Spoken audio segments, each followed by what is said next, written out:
আমার এই লুকটা ক্রিয়েট করতে চাও তো গেট রেডি উইথ মিটা দেখে হোলি যাও। খেলতে গেলে আমাদের যেটা মানে একদমই মাস্ট, আমাদের না লাগালেও নয়, মেকআপ না লাগালেও চলবে, কিন্তু একটা ভালো সানস্ক্রিন লাগানো কিন্তু খুব দরকার, না হলে মুখের আর গায়ের অবস্থা হয়ে যাবে খারাপ।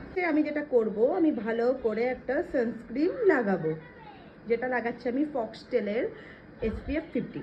তো চলো সানস্ক্রিনটা লাগানো যাক। আর অবশ্যই সানস্ক্রিন কিন্তু ভালো করে লাগাতে হবে, ঠিক আছে, নাহলে কিন্তু স্কিন একদমই 12টা বেজে যাবে। আর আমি কিন্তু এখানে ময়েশ্চারাইজারটা আগে লাগিয়ে রেখেছিলাম, আমি এখানে সেটাফিলের ময়েশ্চারাইজার ইউজ করেছি, তোমরা তোমাদের পছন্দ মতন সানস্ক্রিন ময়েশ্চারাইজার ইউজ করতে পারো।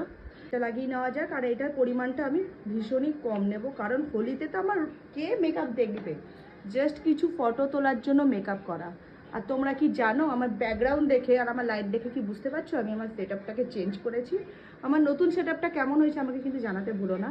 আর তোমরা কি জানো আমি আমার ব্যাক ক্যামেরাটা মিরর দেওয়া নিয়েছি, যাতে আমার এই যে গেট রেডি উইথ মিগুলো মানে করতে প্রবলেম না হয়। আমি একদমই গেট রেডি উইথ মি করতে ভীষণই কাঁচা, কারণ আমি পারি না ব্যাক ক্যামেরা দিয়ে, কিন্তু ব্যাক ক্যামেরা ছাড়া ভীষণ মাঝে হচ্ছে দেখছি গেট রেডি মিগুলো, মানে একদম ক্লিয়ারিটি আসে না, তাই জন্য আমি এত কিছুর ব্যবস্থা করেছি। এবার আইব্রোটা করা যাক। আইব্রো কিন্তু শুধু জাস্ট আমি কম করছি, দেখো থ্রেডিংও করার আমি সময় পাইনি, সেই ঘুরতে গেছিলাম তখনই করেছিলাম। তো জাস্ট আইব্রোটাকে কম করে নিয়েছি, আর কিছু এখানে আমি করব না। এবার লাগাবো হচ্ছে লাইনার। আমি এখানে লাইনার ইউজ করছি ব্লু হেভেনের পেন লাইনার। দেখো লিপস্টিক আর টিনটা নিয়ে এসেছি হাতে বার করে। এবার আমার লাইনার পরতে কোনো অসুবিধা হবে না, কারণ আমার ব্যাক ক্যামেরায় রয়েছে একটা মিরর। তাও যদি অসুবিধা হয় তাহলে আমি এর থেকে আমি লাইনার পরাটা ভাবছি ছেড়েই দেবো। আমি ইউজ করছি হচ্ছে মার্সের মাস্কারা, আমি তো এটা সবসময় ইউজ করি।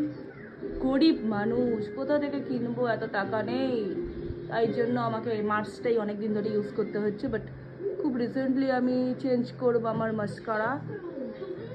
এবার করব লিপ লাইনের ড্র।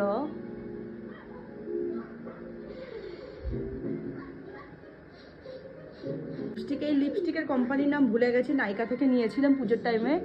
এত ভীষণ ভালো কি লাগাতে লাগাতে আমি শেষ করে দিয়েছি। আর এখন নাইকাতে এটা আউট অফ স্টক। তোমরা আমার কাছে অনেকেই লিঙ্ক চেয়েছো, কিন্তু আমি যাবে কিনবো স্টকে আসবে তোমাদেরকে কিন্তু অবশ্যই জানাবো। তারপরে ইউজ করছি ব্লাশার। ব্লাশারটা তো আমার ভীষণ মানে মেকআপের মধ্যে ভীষণ প্রিয় একটা পার্ট। ব্লাশার না লাগালে তো আমার মানে মেকআপ মনে হয় অসম্পূর্ণ। সব কিছু লাগাবো না ঠিক আছে, ব্লাশারটা আমাকে লাগাতেই হবে। পরে এই সুন্দর ইয়াররিংগুলো দিয়ে আমি আমার লুকটাকে ডান করবো। বিশ্বাস করো এটা আজ থেকে 2 বছর আগে কিনেছি, এটা নিয়ে আমার সেকেন্ড টাইম পরা। এরকম ঝোঁকের বসে যে আমি কত কিছু কিনি,